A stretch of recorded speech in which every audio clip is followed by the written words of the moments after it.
Ήρθατε στην πανέμορφη Σπάρτη στο παιδικό καρναβάλι, το πρώτο παιδικό καρναβάλι το 2024 στον ωραίο τόπο σας. Στρατή, χαίρομαι πολύ που είμαστε μαζί εδώ. Σας καλωσορίζουμε στο πρώτο παιδικό καρναβάλι του Δήμου Σπάρτης. Μια πρωτοποριακή ιδέα την οποία ευχαριστώ και αισθάνομαι περήφανος ότι συνεργάτες μου την υλοποίησαν. Είμαστε έτοιμοι! Είμαστε έτοιμοι! Ξεκινάτε και σας περιμένουμε!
Έφυγε το Ματίνι!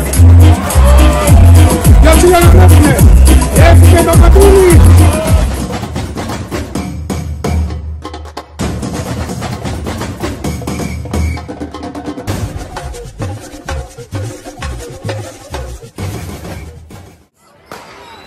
Ρίξαμε το σπόρο, εσείς το πήρατε και το φυτρώσατε. Εάν δεν ήταν αυτή η συμμετοχή να το αγκαλιάσετε, δεν θα γινόταν αυτό.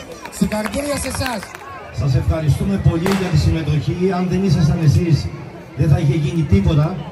Χίλια ευχαριστούμε και το μόνο που μπορούμε να σας προσχεθούμε είναι ότι από απόψε το βράδυ κιόλας προετοιμάζουμε το επόμενο καρναβάλι για τον επόμενο χρόνο.